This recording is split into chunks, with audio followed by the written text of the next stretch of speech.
Hello, words are coming out of my mouth right now and into a microphone. Can you hear them? Yes? Awesome. Well, hey, hi everyone. Thank you so much for joining us today for our Talkback. Thank you for staying through this production of Sandblasted. I hope you all had a wonderful time. And to our folks who are tuning in online, like, thank you so much for being here as well. And if you haven't gotten a chance to see Sandblasted, then be sure to check out one of our last 3 shows this weekend. Great, now I can hear myself. Great, yeah, so my name is Sunflower B. Rose, pronouns she, her, Zer, he, him. I am the education coordinator here at Theater Horizon, as well as like the associate director of this production of Sandblasted. And I am joined by our licensed mental health practitioner, LaShawn Waters, he, her, and medical professional and owner of facilitator of the Eudaimonia Center, Dr. Lorena White, she, her as well. And today we're going to be talking about racial disparities in healthcare, which sounds really, really big, but the CDC would describe it as health disparities are preventable differences in the burden of disease, injury, violence, or opportunities to achieve optimal health that are experienced by socially disadvantaged populations. And so this show, Sandblasted, here feels like a beautiful like synopsis and gathering of some of those effects, hopes, wonderings of Black women as we are left facing the world with these questions and how to handle like the health and wellness industry. And so a talkback for folks who may not have been a part of this before is just a conversation. So it will start off with us talking to each other, having some questions. You've already filled out some cards. Thank you so much. If you have any other questions, we will open it up at the end to hear from you all and see what you have to ask and say. But yeah, I would love to just start with you two. Tell us about your experience of the play. What like popped out in terms of like themes, ideas, moments of dialogue? So the first thing that popped out to me was the glue. Mm-hmm. And because I'm also a poet, I started to write this whole thing about how we have to be the glue for ourselves, the glue for others, but what happens when something occurs. So let's say it's the sun that's melting the glue off of us. What happens after that? Mm-hmm. So I went into this whole metaphorical space very quickly because I was just struck by that theme of what happens when things are, not right with us. Yeah. Similarly, I saw that there was so much of searching and everyone was trying to find the answer in the next thing. And that person looks like they have it together. So what is she doing so that I can mimic that? And really trying to copy or duplicate something that's in a person that's not the same as you, that doesn't have the same experiences that you do, that doesn't live life the same way you live it, yet you're trying to chase, seek, find, duplicate something that's in a completely different person, and so it's never going to work for you. And the thing that's going to work from you already have. You just have to re-educate yourself on how to manifest that and cultivate that and rediscover it within yourself. What a synopsis. Awesome. I'm curious, as you all are healthcare professionals, if you were to encounter any of these characters as clients, how would you start their healing journey? I am the owner and the clinical director of an integrated reproductive medicine and women's health firm. And so these are the women that I see every single day. Mm-hmm. Not just with a reproductive health issue, but also with mental health issues, with physical issues that cause mental health issues, with mental health issues that cause physical health issues. And so the cycle just continues because we are a continuum. And if one body system is off, several others are going to eventually become off. Yeah. So the healing journey starts with that first step into the office. Like you recognize that there's something that needs to be tended to and that you're not tending to it well, and asking for help, seeking help from someone, a team that actually cares about you and can tend your garden until you can tend it for yourself. I feel like I just met my spirit animal to my right. Because you touched on so many different things, but I also work from a holistic standpoint. And so if we're talking about Angela, who is just trying to figure things out, I mean, you can see that even in her body and her body language, she manifests anxiety and nervousness. Mm-hmm. And so, even with both of them, the breathing exercises and just trying to ground yourself, that would probably be my step 2. My step 1 would be, what brings you in? Because there's always this critical point where someone says, I don't think I can do this by myself anymore. And I'm so proud of when women, our people, make that decision, because just like you said, that's the first hump to get over, and then we can really start that work. Yeah. And it definitely, I love what you said about asking for help as the first part of it as well, just to even recognize that there is something wrong. Like for Odessa and Angela to both be like, fresh air might help. Let me just start off on the beach, but then seeing something in each other that's like, actually, this community might actually help us. Something about like leaning into each other and finding the folks who will believe the stories that you have feels super important. My next curiosity, you both actively work to serve your communities through various pathways of healing, and I'm wondering, can you each share a bit about the impact of your work and where you would hope to see it in the future? Yeah, so the way that I put it is that one by one, I try to impact one person at a time.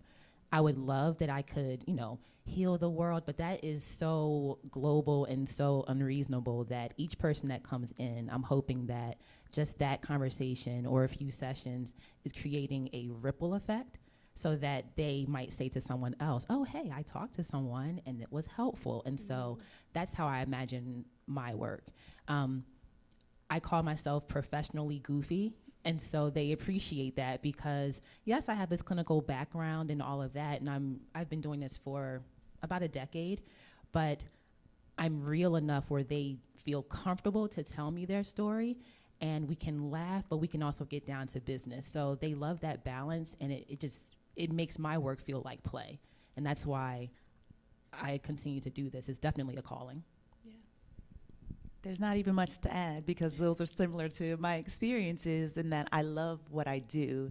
And so I pour myself into everything I do, no matter if you're 18 and coming in with PCOS, or if you're 58 and trying to just get through perimenopause and menopausal symptoms. The point is, something's off. You recognize that something is off and you've asked for help. And we have a great team, a dynamic team. I wouldn't be able to do it by myself.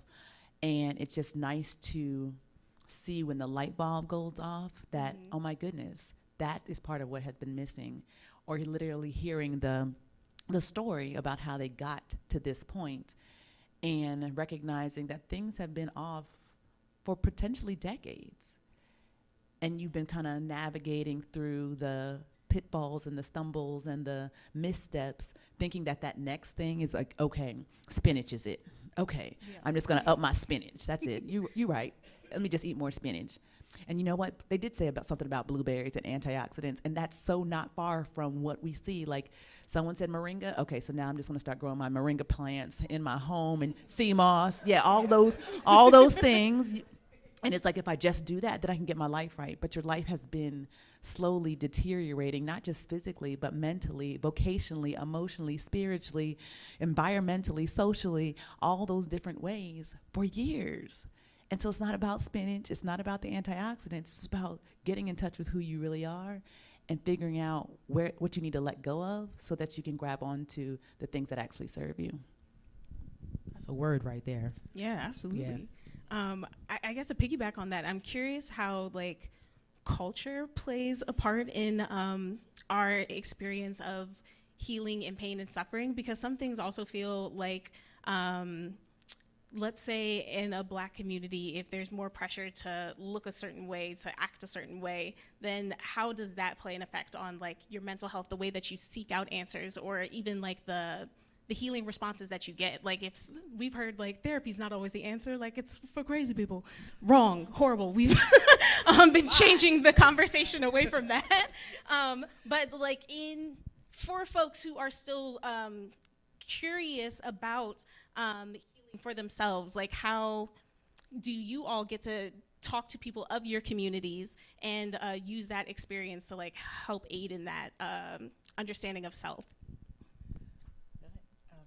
So I try to dismantle the myth that we're supposed to just have things figured out just because, or just because our mothers and grandmothers did not seek counseling or help in this way. They may have taken it just to their higher power. So I try to dismantle those myths that there is just one way to fix parts of your life. So once they get over that hump and believe that an outside person can help, that's very helpful. So then the next step is, okay, well, tell me how you typically used to deal with things that you have encountered. And they might say, well, I just hold it in. And that's when I say, well, wait a second. That might be part of the issue, is that you're holding it in, and where is it sitting? So let's say if someone has anxiety, it might sit like in their solar plexus area, or their shoulders might be up to their ears and they don't know it, all of these different things. And so just seeing how it manifests in them and customizing, treatment towards that. But it first boils down to telling them that it is okay. We are just having a conversation. This is just another living room away from home, and it's okay. I just have a certain skill set, but it's not going to be scary. I think one of the first things, along with everything you just said, was that we talk about how the conventional medicine system, designed by, created for white men, was never intended to help, heal, or serve black women. So once we get off of that paradigm, then it's like, okay, so everything you were taught about your own self, your own parts, has been from the lens of a white man. That's not a starting point for anybody who's a black woman, the lens of a white man. No offense, sir. So once we move off of that, from that place, then we can start opening our minds to see that our bodies are different, our experiences are different, our lives are different, so we cannot just handle them the same way that's written in, Grey's Anatomy, the textbook, or the ways that's handled in any kind of anatomy or physiology or any book, because it wasn't made, not even the pictures have black people or black body parts in them. So if you cannot see yourself in a system, how do you think that system is going to treat you? But yet, we constantly feed into it in terms of insurance, in terms of all the different ways that the system is designed to fail us, but yet we constantly feed into it so that it's just a disease management system, but we're not addressing health, we're not addressing wellness, and healing is not, you don't even hear that in conventional medicine. And so the approach is about re-education and not experimentation, but really trying to step outside of that conventional medicine box to really see what healing modalities already exist that are thousands of years old, that we've been doing, our people have been doing, but at that point they were looked at as primitive or antiquated or for poor people. And we had the mindset we're trying to get so far away from that kind of umbrella that we're vacating and pretty much just casting off all the ways that our healing has been taking place for years, centuries. And so once we bring things back to that traditional, the stuff that was made for us, by us, with us in mind, then it's the lights start going off like, oh, I think my grandmother might have done this. Or my grandmother used to tell me this all the time. That's that wisdom that we vacated and we've tried to distance ourselves from so we wouldn't look poor, not privileged, or anything, all those negative things that have been put upon us, but are our roots, our heritage, our culture. And that's the basis of our healing. And getting back to those things and making them everyday practices is where that health and wellness and healing now gets recaptured. Yeah, that's wonderful. Thank you so much for sharing. I'm speechless. So there are many factors for health disparities, such as like poverty, environmental threats, inadequate access to healthcare, educational inequities, and like behavioral factors. In what ways do you as practitioners work to fight these inequities in your work? So my private practice takes Medicaid, and we always have. And for the people that are on Medicaid, that means that their services are free. You know, we get reimbursed the same, but when they have applied for those benefits, you know, it's free for them, it's unlimited, and that's been really helpful. And so whether I take them or the clinicians under me, that's been extremely important to my practice, that we reach all demographics, not just people that have commercial insurance. Right. And on the other end of the spectrum, I don't take insurance at all. We're a cash-based practice because I don't want to base my treatment strategy on what I'm going to get reimbursed. I know I cannot help someone who's coming in with a myriad of health conditions in a half an hour. A half an hour, I'm just trying to figure out like what you did this weekend, who's in your family, what's going right, you know, those type of things. And so when we have a team, I really want to be able to sit down and get to know you, the person who's sitting in front of me, so that I can see like who you are, not just what you came in with, what brought you in the door, what was your malady, but what do you like to do? What is your favorite color? You got a dog? You got a cat? Who do you hang out with? Where do you, I mean, all those things that we don't have time to ask in a conventional medicine appointment. I need to know about you so I can see who you are as a person and not just as a condition. And it's because I'm treating you, I'm not treating your condition.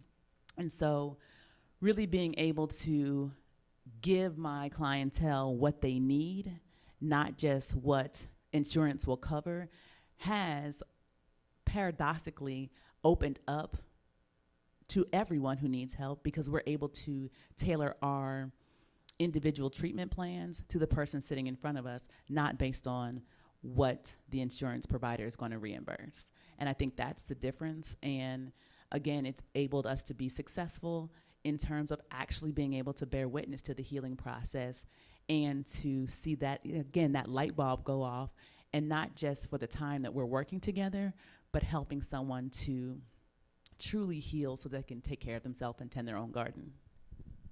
Yeah, I love the idea of definitely starting with each individual and seeing like, yeah, how to treat a single person on their journey, and not necessarily like the wellness way. So I'm curious, because as you touched upon a bit, there is like a history of medical bias and malpractice. Like the study of gynecology started like by butchering enslaved Black women. Like we know about the Tuskegee experiments, and I don't, just even thinking about like how Black men are overdiagnosed with schizophrenia, while like Black women and girls are underdiagnosed for autism and ADHD.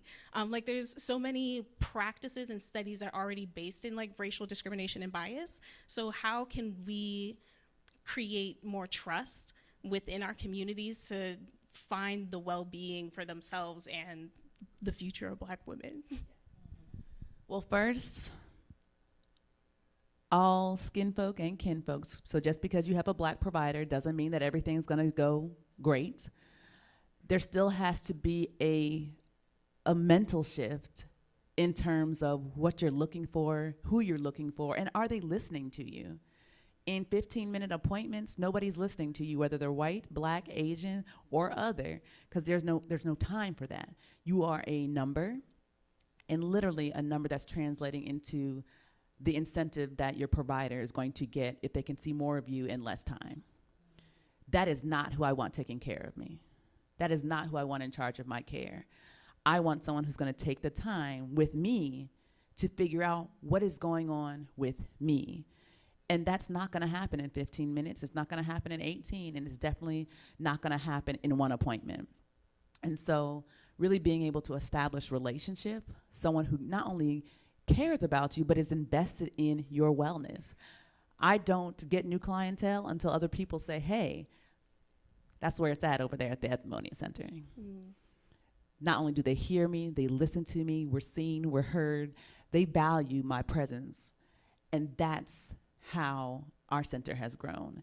And I think that's so important, because it does take time to develop a relationship, and that can't be done in a single appointment when I slide you a prescription without knowing what other prescriptions you're taking, what dose you're on. Is it working? When's the last time you had a refill? Has anything changed in your life? Are you taking any supplements? Are you taking herbal, medicine? All those things take place, and I can't do that in 15 minutes, and nobody can.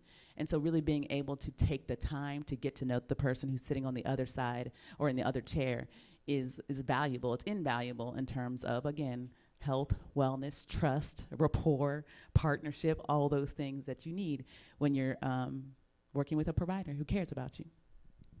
Yeah.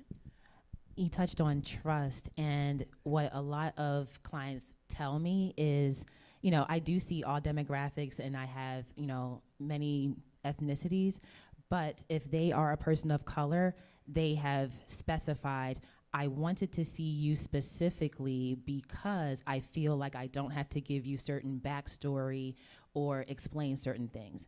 And so for some, not all, they do need to just see a face that is melanated, that looks similar to them. They relate some kind of way, and that helps them to be more relaxed as they're going into their deep, dark, history.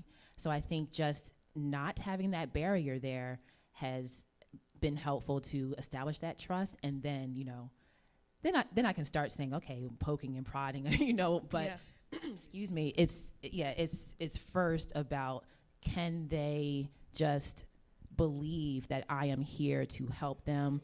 I am not going to just kick them out if it's over 60 minutes. I'm not going to be like, oh, I see you're crying, but I have to go to the next client. They know I actually care, and they can feel that from me. Yeah, that's great. So we're about to open it up to our audience for questions. So if you haven't written anything down and shared it with me, then think, ponder. Nell's walking around with a bucket if you do still want to write it down. So a question that I will ask you while we are in this transition is just, what are some things that you hope we can take away from this chat, this experience today, to help us all, as we continue to try to find more ways to not only heal ourselves, but our communities? First, there's a difference between self-care and taking care of yourself. Going to get your nails done and hair done, all those different things are wonderful, and they do, in the moment, can make us feel good. But if you never got your nails polished again, that's not adding or taking away years from your life. However, taking care of yourself is not a luxury. It is something that has to be done on a day-to-day basis. It is not going to be done perfectly every single day. That's not even the expectation. But it does require consistency in order to make progress. And it's going to require consistency to maintain that progress. Another thing is just being willing to explore other modalities other than what your provider sets in front of you. Because going to the same doctor, hearing the same things, or just getting changes in your prescription without any real in-depth conversation, that's not care. That's rote, that's memorization, and it's not tailored to you. And I think the last thing is just really realizing that health, wellness, and healing is a continuum. It's not a destination. It's a journey, and it requires work. And yeah, once you get the hang of it, you get your own rate and rhythm. Yes, it's going to feel great. But once you get to that great point, you still have to do the work to maintain it. And I think a lot of people are so just used to take this and call me in the morning and everything's going to be good. But that's just not how healing works. It's ongoing and it's a process. And that process requires daily maintenance. Yeah, amen to that. I would love to keep normalizing the fact that struggles don't have to be dealt with alone. And I see it so many times where someone will say, it took me so long. I've had your number for this amount of time. I just couldn't make the call. And that's tough to hear, because suffering is not meant to be this long and forever thing. Pain can be temporary, but suffering should not be forever. And so I just want to keep, putting this message out there that it doesn't have to be done by yourself. Just stop thinking that way. That's actually causing more damage to internalize these different things that we deal with. And oftentimes, which you touched on, it is a continuum. So the mental or psychological stress, it does manifest physically. And then we're the vessel that is supposed to go out in the world and do this work, yet we are literally crumbling, and like the theme of the play, we're falling apart on the inside, and no one is asking that question. And so, yeah, just therapy is normal. Every good therapist has a therapist. I publicize that on purpose. You know, we all need a little help, or just to vent, or just to get it out, you know? And yeah, that's basically my very preachy message, but Yeah. And I love that therapies aren't even just one thing. Like, we have cognitive behavioral therapy, we have dialect behavioral therapy, we also just Dance have movement therapy, where you Yes. don't even have to talk to someone. Like, you don't even have to open your mouth. You just let your body do the work.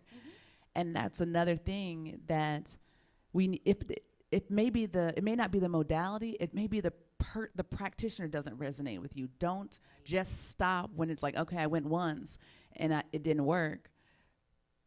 No. Come back. Like, really, again, put in the work. Like, if you've been working with someone one time, you just met this person. That's like, you got to date someone to realize that this is just like in real life. And if you just go on one date, you may either be all in love and head over heels, and that second date is like, oh, that's not the person or things went completely wonky the first time, but at that second time, that's when you got to start getting your rate and rhythm, and that's how it works. And so don't necessarily blame it on the modality didn't work. Maybe it's that you didn't, and it's time for you to put in the work. That's a word. All that cryotherapy quinoa. So great. So some questions and thoughts from the audience. Folks really enjoyed the show. It's a great cast, so shout out to you all for giving us wonderful performances. Again, we have 3 more shows this weekend. Be sure to check it out. 7:30 tonight is the next one. Yeah. Our first question is, that was a good note. thank you. I'm like, it took me a second to read that one, so let me go to one that I know I read before. Are both of you currently taking clients, and if so, how can we work with you? Yes. I am licensed in Delaware, and so the way it works for me, you can only see people in the state where you are licensed. I am planning on getting reciprocity in other states that are surrounding the tri-state area, like Pennsylvania, like New Jersey. But yes, I can provide that information. The name of my company is Phoenix Healing Services. And so that is on Instagram, and also phoenixhealingservices.com is my website. There's a contact form, and then we can go from there. And even if I'm not able to help you, I can give resources and referrals to others, just so we can get you somewhere. Because again, pressing that send button or making that phone call is work enough, so we don't want you to work harder after you've gotten that far. Yeah. And I have an office. I'm an obstetrician gynecologist by trade. I'm also a licensed acupuncturist and clinical herbalist. I subspecialize in reproductive endocrinology and infertility. But that doesn't mean only infertility and that end of the spectrum. Also, we see women all across. We see women and men all across the age spectrum. Again, we can go to our website, larinawhite.com. I think my name is spelled out somewhere. But the name of our center is the Eudaimonia Center. Eudaimonia means human flourishing. And one of the things that I really want is that the moment you cross our threshold is that you will begin to flourish. Flourishing begins. And that's important to me. And even if it's not immediate, you're going to know that you stepped into a safe place where you're seen, heard, and valued. Great. Thank you. I hope we can bring more people to you. The website is, the center is the Eudaimonia Center. It's EUDAIMONIA. It's a Greek word, so it doesn't necessarily sound or look like it. I just said it, but they found it. Good. Great. Another note about, would have loved to have the show for students at the Philly Roundtable in 2010.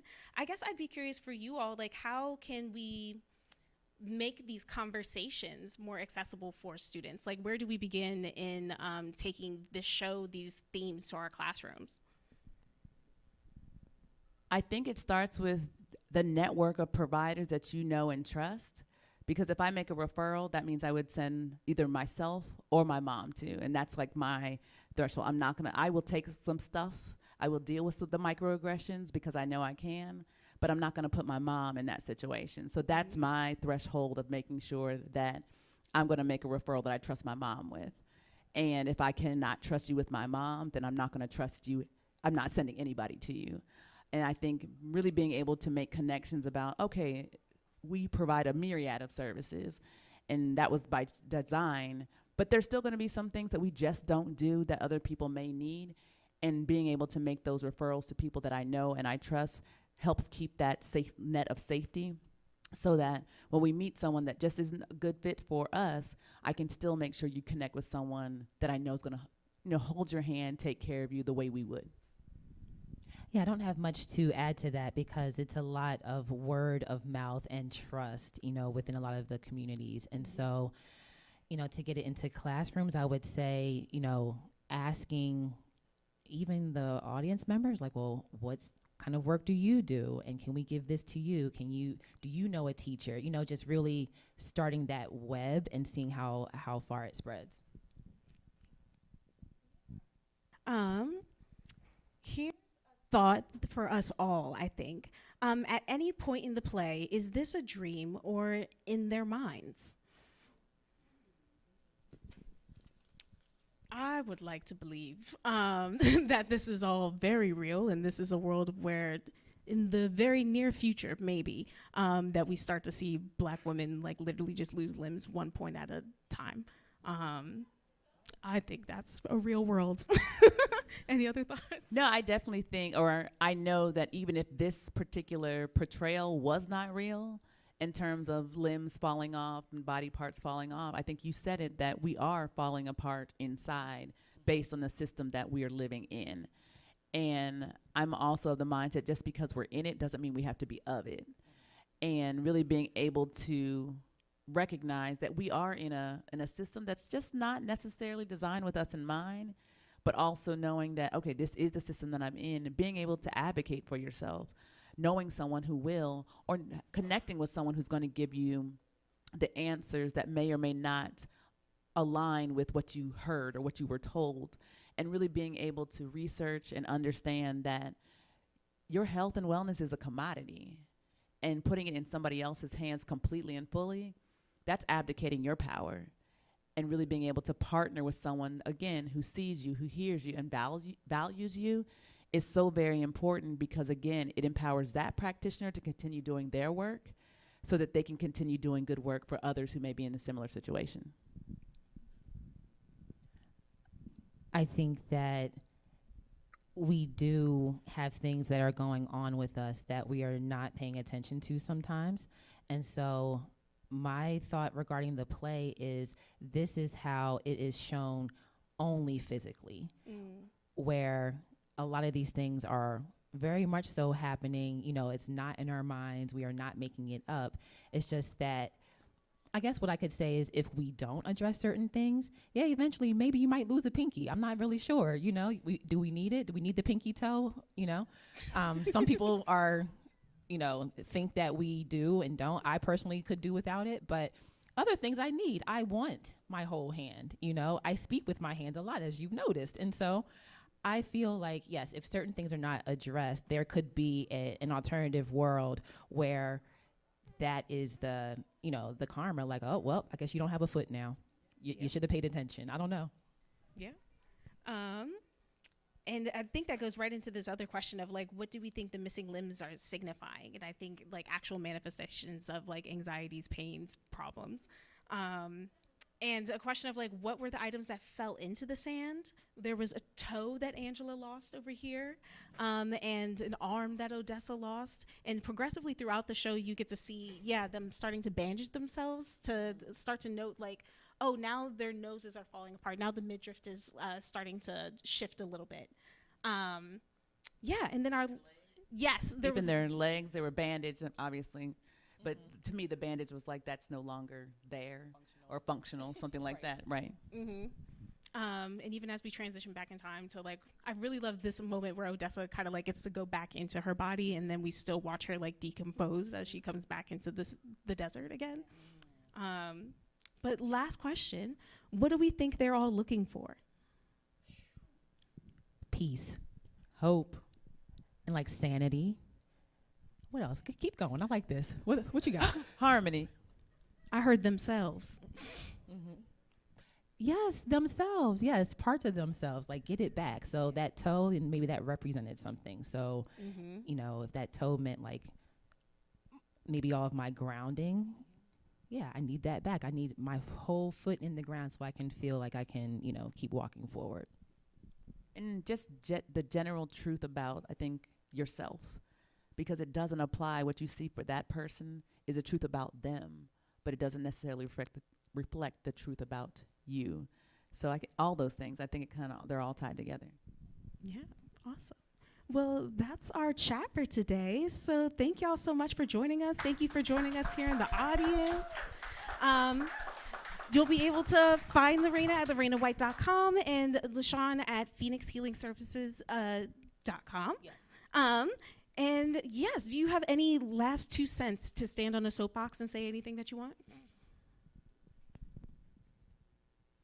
Trust yourself. Go with your instinct. If something's wrong, you don't have to wait until you're falling apart. And just don't stop. Just keep going until you find the answers. Keep going until you find someone that resonates with you and will listen.